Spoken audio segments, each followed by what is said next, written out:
Hi everyone. Thank you so much for joining in. I am really glad to host this event for the first time. So my name is Amy. I am from Polestar. I am handling HR COE part currently in my company. And we are having Amanda with us. Amanda is the founder and chief wonder officer at Wonder Services. So it's really great to see the title, first of all, chief wonder officer. So I really would like to Amanda to introduce herself further. Please, Amanda. Oh, thank you.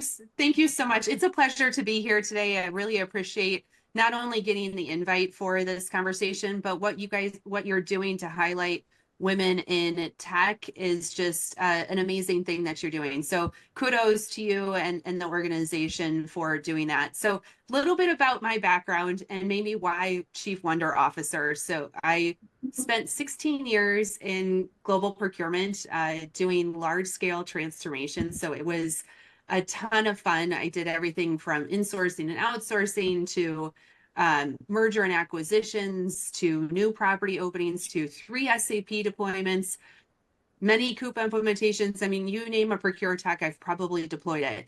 And over my journey, it was kind of interesting because I learned a lot. There were a ton of failures along the way, but I realized that what went well, those programs that went well, or those changes that went well, was because we had robust change management strategies.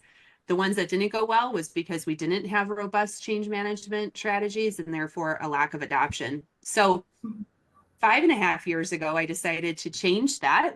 And I went out on my own and started my own organization called Wonder Services. And hint, hint, when you start your own company, if anyone listening ever starts their own company, you can make up whatever title you want to make up. So one thing that I'm True. known for is curiosity and adventure, actually, and I'll talk a little bit about that later on. But so Chief Wonder Officer seemed very appropriate for me.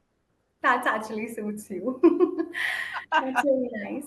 So, the audience who joined us for the first time, I would like to share the purpose of this webinar. So, basically, we are here to celebrate women in technology and bring out some amazing stories. So, we will get some from Amanda today. And so, Amanda, let me just kick this off without delaying it by asking Okay. you, I'm sure like starting Wonder Services must have been a major leap, and what inspired you to take the entrepreneurial route, and what were the key challenges you faced as a woman stepping into leadership? Oh my goodness. Okay. There's a lot to unpack there. So when I was actually considering starting Wonder Services 3 years before I started it. So it was not, and I don't want to give anyone the impression here that it was a quick decision, because it was not. I Mhm. knew when I started in corporate that I always had a little bit more of that entrepreneurial spirit, and I always thought that I was going to start my own company one day. But in the back of my mind, I always had, oh yeah, I'll probably do that after I retire, like a lot of professionals do. But um, well, 8.5 years ago, I was facing a decision as a mother and as a career woman, where I was moving my family quite often for my career. Okay. And I knew that I was working on a transformation at MGM Resorts at the time. And I knew that from a family standpoint, probably once that was done, quote Mhm. unquote done, because it's really never done. But once it was up and running, I was probably going to have to move the family again. And the kids were getting to that point where it was like, do we really want to move them? Would it be better for them to have kind of more of a stable location to grow up in? And we loved Las Vegas, by the way. So I was like, also, that was a factor. Yeah. But on the other side, I was seeing an opportunity in the marketplace where we were finally getting investment in procure tech, in procurement. But Mhm. I was hearing from CPOs and others that were leading transformations that they were not getting the return on the investment. And when I would ask why, they said it was because of the lack of adoption from their suppliers, from their internal users. They just weren't getting the usage that they were expecting. And so I was like, well, I've done that. I've been fairly successful. I've also had a ton of learnings. And so in speaking to my husband, actually, he was the one that kind of got me over the edge to make the decision. We sat down one night and he's like, really, what is the risk with doing this? And I was like, okay, let me think about this. What is the risk? And it was okay. If I go out and start this company and I fall flat on my face, let's just say I fail miserably. What's the worst case scenario there? I have learned a lot.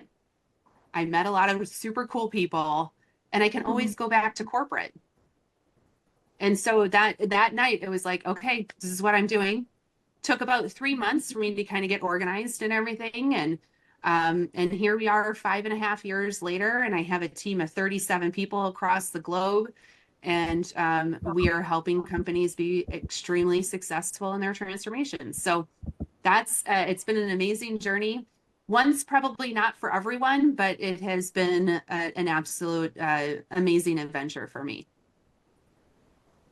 It's wow, inspiring, Thank you. literally. So, moving to the next one. So, balancing professional and personal life can be demanding, especially as an entrepreneur and leader. How do you ensure both areas of your life thrive, and what advice would you give to women trying to maintain this balance? Okay. So, and I think I've shared in some of our practice sessions, I shared my thought on this, but I actually don't think, oh, I actually don't think we should have balance in our life. And I know that Yeah. sounds very, very bizarre, but I feel like women try to strive for this mythical balance. And what I usually recommend to women is put the balance aside and think about your priorities. What's truly important to Exactly. you? And I share all the time on LinkedIn, design a life that you love. And so if you think about your prioritization, that's not work prioritization and family prioritization, life prioritization. It is prioritization altogether. There's no difference between them. How do you create that life that you want and clearly define your priorities? And then once you have your priorities, it becomes a little bit simpler, right? This is a priority I'm going to say yes to. This is not a priority I'm going to say no to. And there might be some gray in between, which is fine, but that helps, I think, quite a bit. So when I look at my life, I obviously have a company that I'm building, which is a high priority. I have two teenage daughters who are a high priority.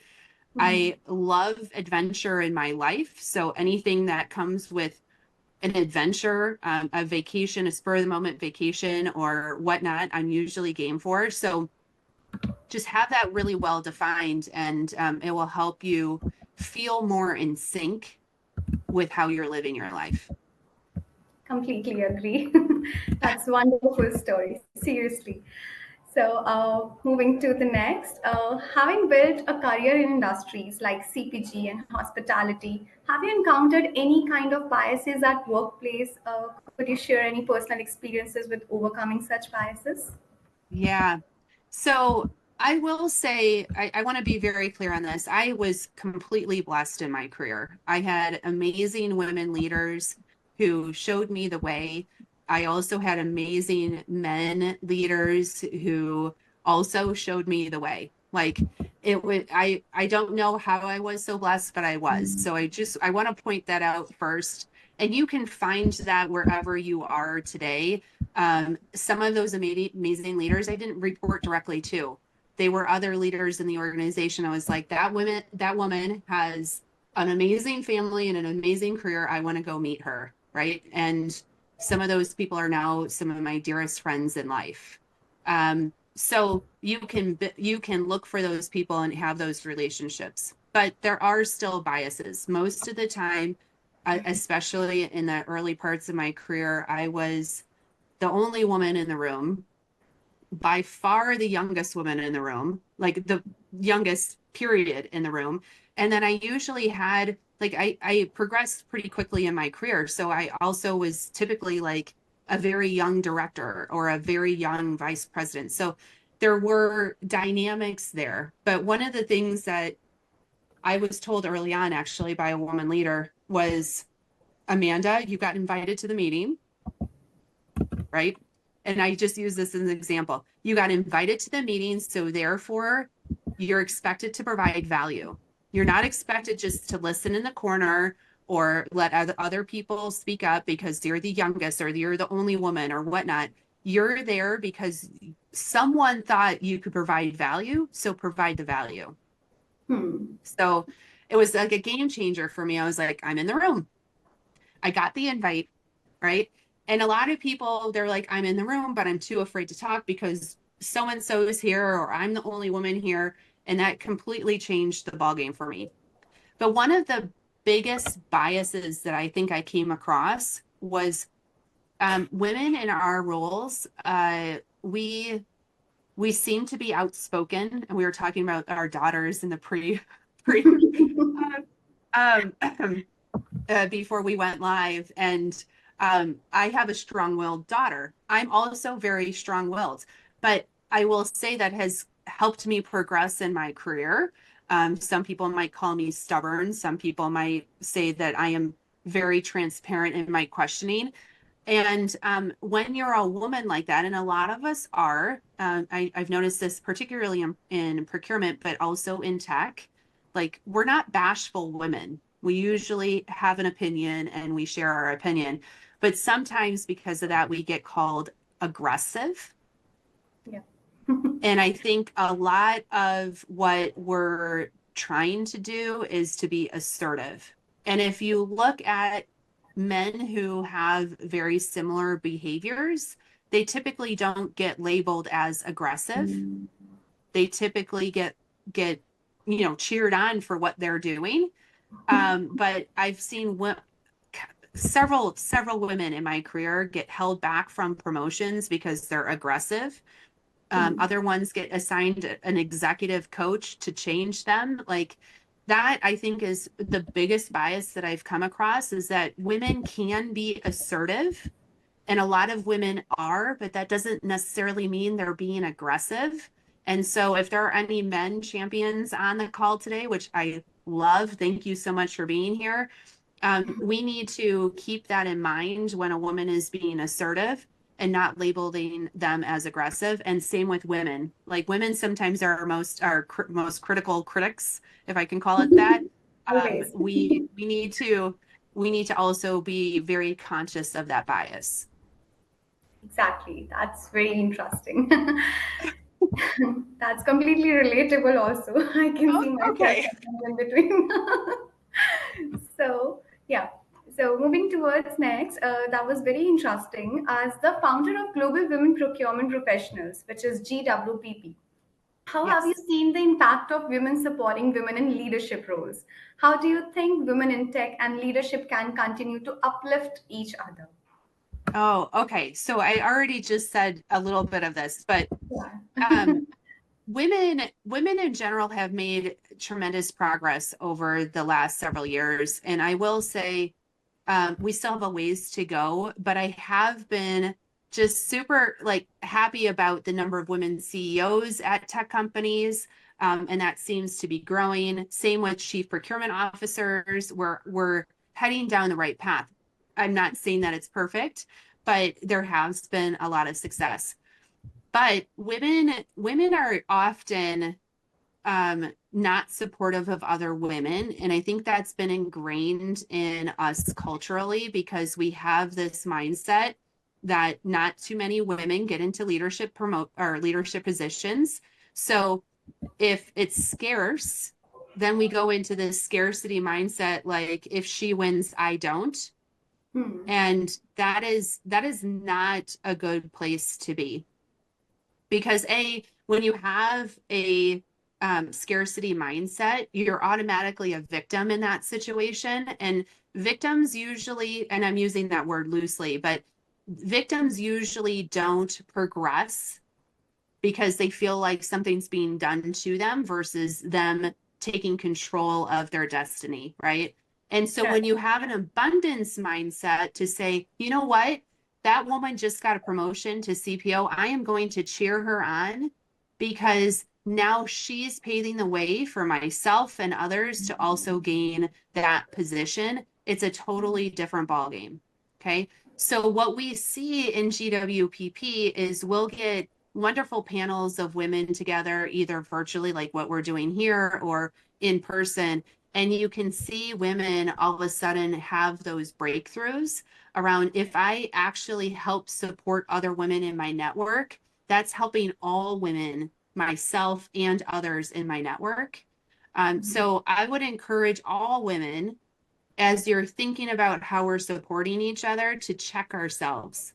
Like the jealousy, the animosity, all of those feelings are very natural, but we need to think of a bigger picture if we're going to really succeed in the marketplace. So we need to have that abundance mindset and support other women who are being successful, because they are paving the way for so many other women in the future, and maybe in the near future, including yourself. Yeah, that's actually a unique take. That's very interesting. So, Amanda, how you think, how important is networking? What would you advise our listeners to follow to grow up their network?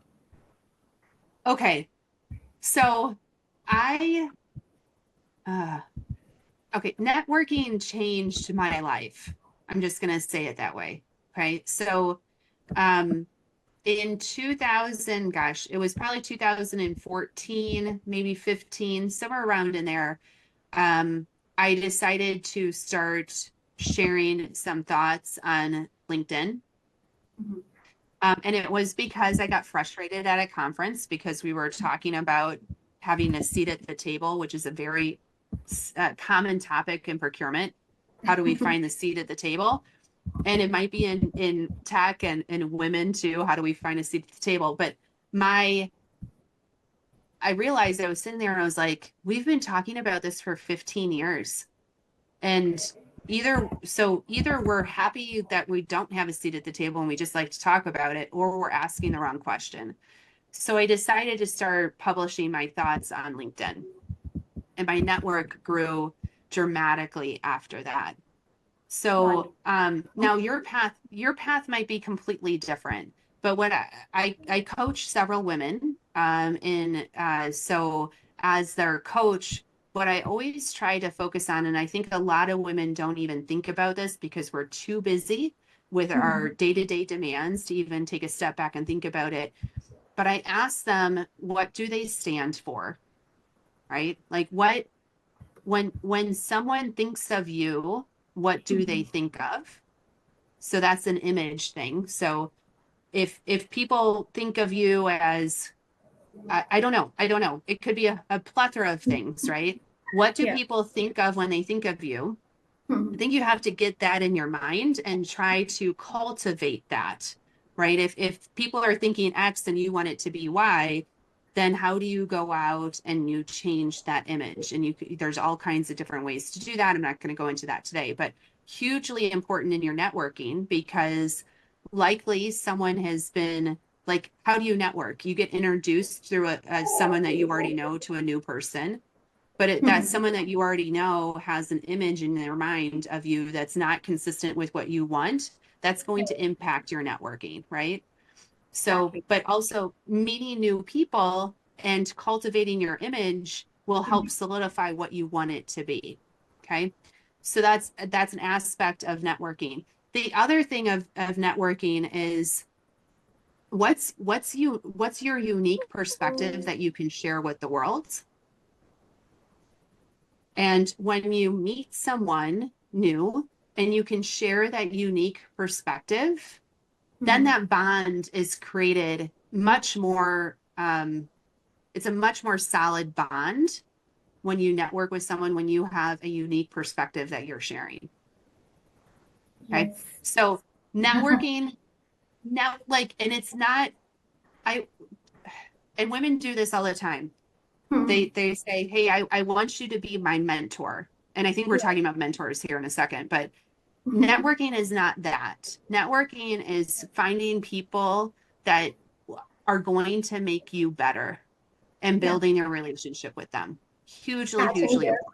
catching their good good thoughts every time and make our Yes. skills Yes, Just like what exactly. we're doing here. This is a network. Like we're all learning from each other and sharing experiences, and hopefully all of you we can connect who are listening today, either here or on the live stream.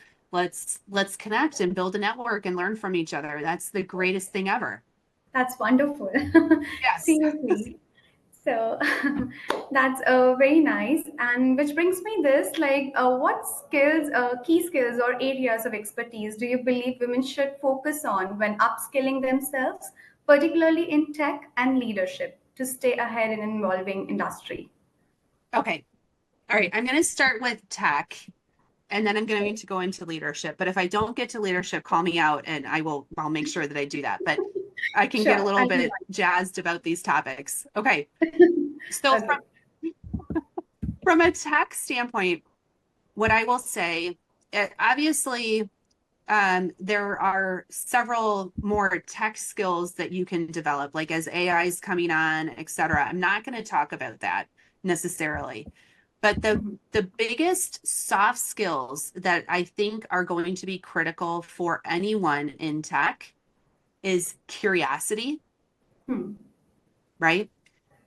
And I'm elevating that up right now, particularly because AI is coming on so much in the Gen AI and standard AI is coming on so much in the tech world that if we're not curious about how AI or Gen AI got to that conclusion, we're going to be missing the boat, right? Yeah. And there's Hmm. going to be so many new technologies coming on that if Hmm. you're not curious about how they work or how they can be applied or what the Hmm. marketplace is for that, you are going to miss out. So asking why questions, how questions Yeah. is going to go a long way for anyone in their role today. I know Hmm. women who proactively, just because they thought I'm curious about this particular area, went out and got Gen AI certificates. They developed themselves to gain a skill, but it was foundationally because they were curious about it. So be at every moment of every, like if you look at your career, you should be curious about at least one thing at all Yeah. times, maybe more, but at least one. It adds energy and joy to what you're doing. So if Hmm. you don't have something you're curious about today, I would take a step back and say, what should that be? And start going after it. Okay. Very true. Yes. Now, I already talked about networking, building your network, learning from others. Things are going to start like we think we live in a fast-paced world today. We have Hmm. no idea how fast we're going to be moving in the future. Hmm. Everything is going to continue to accelerate.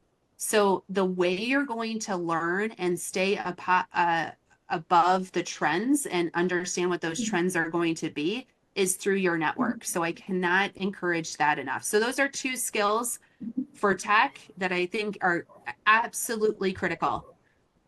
Leadership. Yeah. Okay. Yes. So leadership, I always tell women in particular that I'm coaching is that you need to focus on your pie.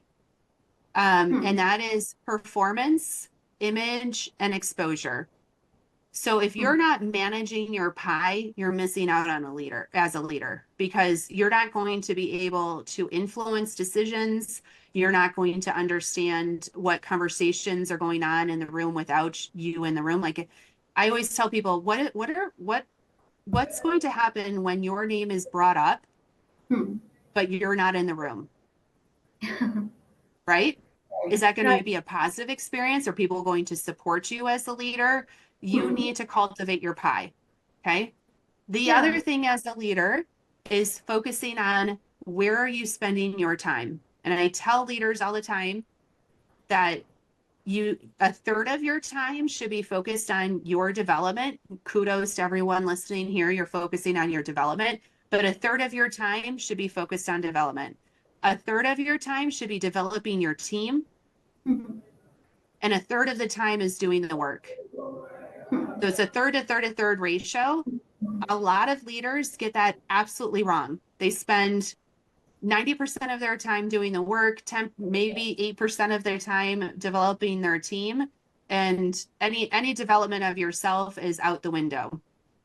Yeah. But I will tell you, a game changer for me was when all of a sudden I was starting to develop myself, and that was reading a lot of books.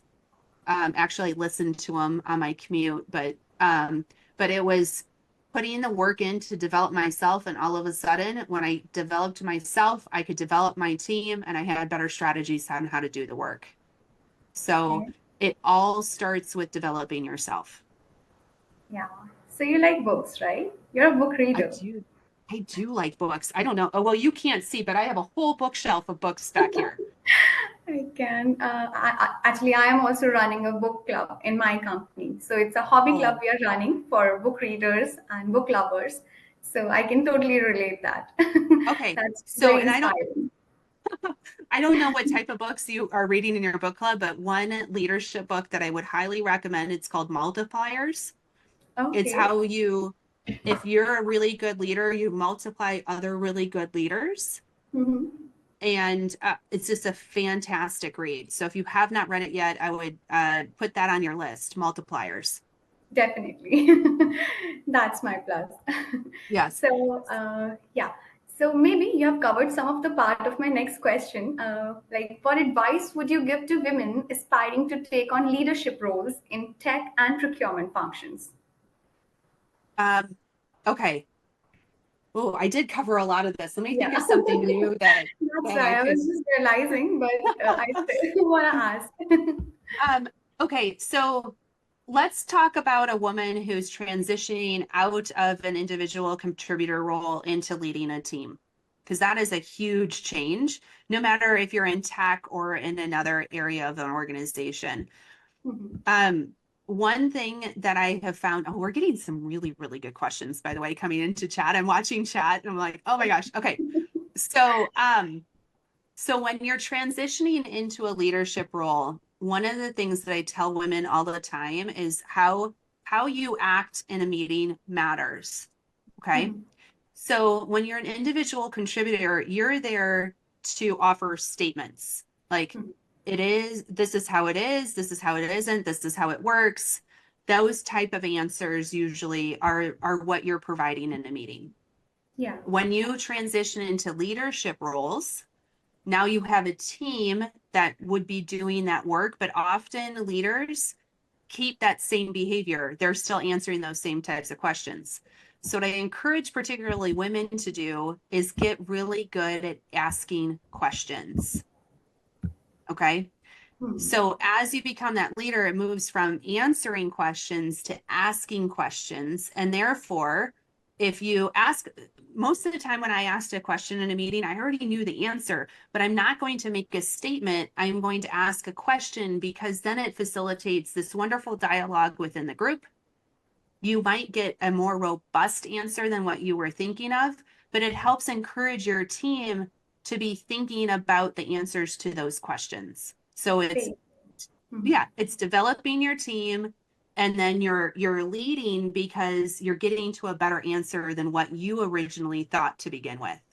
So it's Yes. a one minor change that I would give women, but it's a significant one as you're making that transition from individual contributor into a leadership position.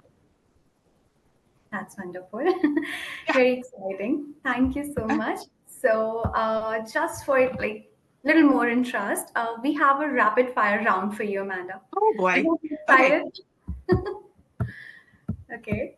So, the first question of your rapid fire is one word to describe the future for women in tech.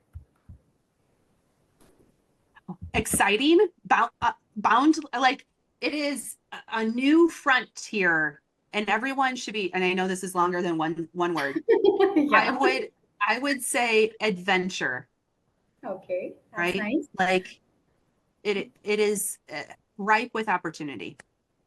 Okay. I don't want to stop you, but yeah, this is one word. Okay. The next is one word that defines leadership. Curiosity, Nice.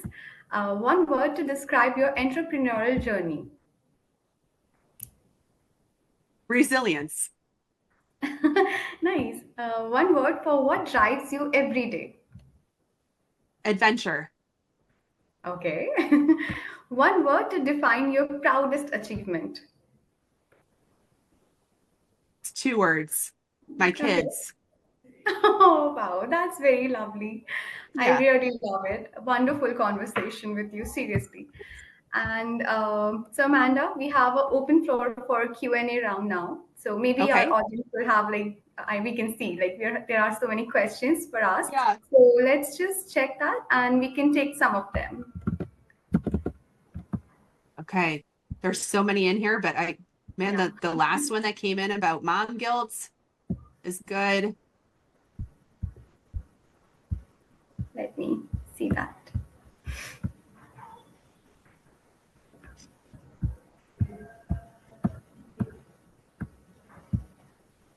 Uh, Give me a second.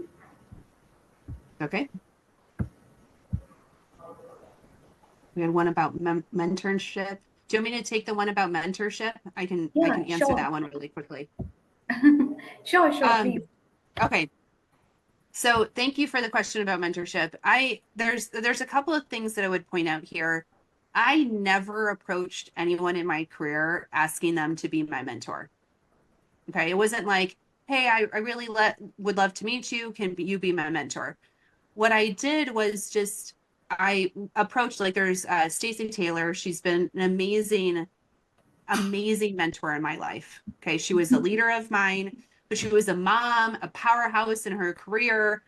She still is. And I loved that about her. So I decided to build a relationship with her. And then I asked her questions along the way, and I observed her behaviors, which I think is the biggest way to learn, is that you observed how she was in a meeting, how she was at home, how she managed a situation in a big career decision, and you can learn from observing these wonderful people. So she still is an amazing person in my life. And I will say that if you can find the people that you already can tell are amazing at, or someone who you want to be like, I think is an amazing way to move forward.